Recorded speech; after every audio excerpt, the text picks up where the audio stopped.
What's up mga kamani-magnet? Naririto na naman tayo para alamin ang 13 malas na bagay sa hagdanan mo.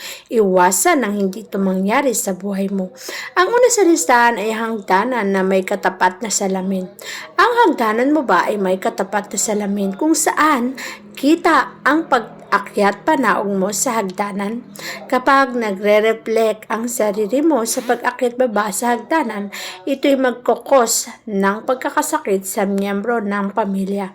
Kaya naman kung ayaw mo na may magkasakit sa miyembro ng pamilya mo, iwasan mo ang pagtapat ng salamin sa hagdanan mo. Para sa ganoon, maiwasan mo rin ang kamalasan na maaaring maibigay at maitulot nito sa buhay mo. Pangalawang bagay na malas na nakatapat sa hagdanan ay ang pintuan.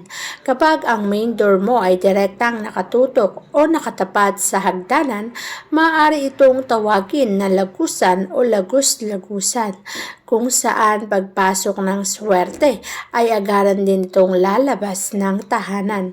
Hindi magtatagal ang positibong chin sa pag-ikot sa loob ng kabahayan. Ito'y agaran ding lalabas ng iyong bahay, kaya't kapag ikaw ay may pera, agaran at nauubos din agad. Hindi nagtatagal sa iyong bahay gawa ng ang hagdanan ay nakatapat sa main door. Iwasan mo rin ang paglalagay ng elemento ng tubig sa ilalim ng hagdan katulad na lamang ng aquarium. Ang anumang uri ng elemento ng tubig na nasa ilalim ng hagdanan ay maaaring maging dahilan ng pagkasaid o pagkaubos ng kaperahan. Ang mga elemento ng tubig ay pera. Kaya naman kapag ang pera mo ay nasa tahanan at napapailaliman ng hagdanan, ang pera mo ay madalas na nauubos, nasasaid o kaya naman nasi zero balance. Iwasan ang bagay na to para maiwasan mo rin ang kamalasan. Iwasan mo rin ang mga hagdanan na samot-saring kalat ang mabubungaran o nakaharang pagbaba at akyat mo sa hagdanan ay hindi ka na direktang makababa sapagkat maraming harang. Kapag ang hagdanan ay maraming harang o balakid, magiging balakid din ito sa takbo ng iyong pamumuhay. Magiging mabagal ang pag-asenso at pag-unlad ng mga taong nakatira sa tahanan na yan, gawa ng maraming sagabal na nakaharang sa iyong hagdanan. Ang hagdanan ay mas mainam na nadadaanan ng maluwag para maluwag din ang pasok ng kaperahan. Pagdating naman sa bilang ng hagdanan, tiyakin mo na ang huling landing ng iyong hagdanan ay nagtatapos sa oro. Ang oro ay pera. Huwag na huwag mong hahayaan na ang huling landing ng hagdanan ay nagtatapos sa mata. Ang mata ay paglubog o kawalan o kaya naman ay kamatayan. Bilangin mo ang bilang ng hagdanan at tiyakin mo ang huling landing o huling hakbang ay nagtatapos sa oro para ang daloy ng kaperahan ay maging magaang sa buhay mo. Iwasan mo rin ang hagdanan na baliko o kaya naman hindi direkta ang pagkakagawa. Ang bali-balikong hagdanan ay magkukos ng sagabal sa pagdaloy ng enerhiya ay pagiging pahirapan. Kung ayaw mo maging pahirapan ang daloy ng positibong enerhiya at maging magaang takbo ng pamumuhay, iwasan mo ang hagdanan na bali-baliko para maiwasan ang dulot nitong kamalasan. Ang hagdanan naman ay hindi dapat nasasagabalan o nakaharang ang mga painting na yan. Ang mga painting ay hindi dapat inilalagay sa gilid ng hagdanan. May mga posisyon o pwesto na dapat itong paglagyan. Ngunit sa gilid ng hagdanan ay wag na wag mong ilalagay.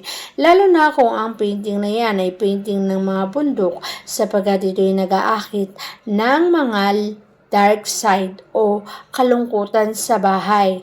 Ang madalas sa mga taong nag-aakyat panaog sa hagdanan ay malulungkot at magkakaroon ng problema kapag meron ito sa gilid ng hagdanan.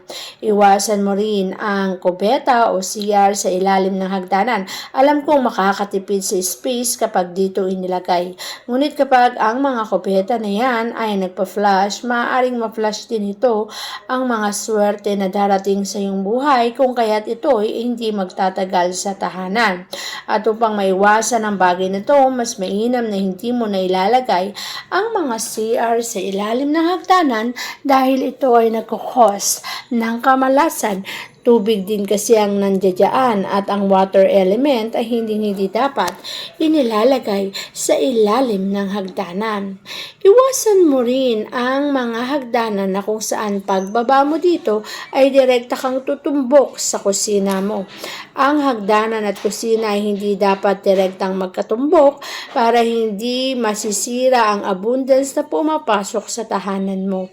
Mas mainam na lagyan ito ng harang para hindi maging balakid sa pagpasok ng abundance and prosperity at para magpatuloy pa rin ang swerte sa buhay mo.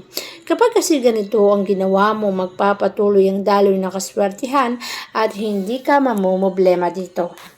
Huwag mo ring hahayaan ang tinatawag na magkakatapat na hagdanan.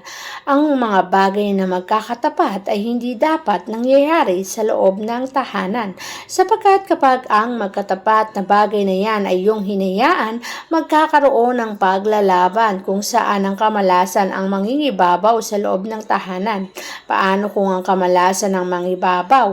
Magkakaroon ng pagkakasakit at problema sa tahanan. Ang dulot kasi nito ay kamalasan o kawalan.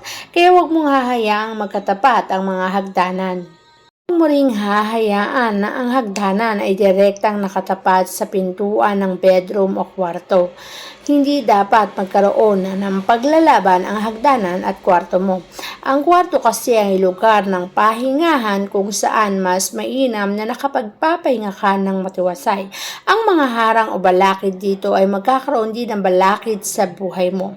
Kaya't mas mainam na iwasan mo ang bagay na to para maiwasan mo ang mga bagay na maaaring itulot nitong kamalasan sa buhay mo. Iwasan mo rin ang spiral na hagdanan sa loob ng tahanan mo. Ang spiral na hagdanan ay maaaring mag-cause ng pagkalito, pagkabalisa sa mga taong nakatira sa bahay o sa tahanan mo. Anumang uri ng spiral na hagdanan ay hindi maganda. Mas mainam na direkta itong ilabas sa tahanan, wag na lamang sa loob ng bahay. Mahirap kasing akyatin ito, kumbaga pinapahirapan mo rin ang sarili mo na akyatin ang mga tagumpay o karir na hinahangad-hangad mo. Kaya naman kung ayaw mong maging balakid dito sa pagtungpad ng mga goal o pangarap mo, alisin o tanggalin mo ang spiral na hagdanan sa tahanan mo. Iwasan mo rin na ang hagdanan mo ay direktang nakatapat sa mga dried o patay na mga halaman. Ang anumang bagay na hindi na maganda sa paningin o kaya naman ay hindi na maganda sa ating bahay ay dapat inaalis o tinatanggal na natin. Lalo pa nga't kung ito ay direktang nakatapat sa ating mga hagdanan dahil maaari itong mag-cause ng kamalasan.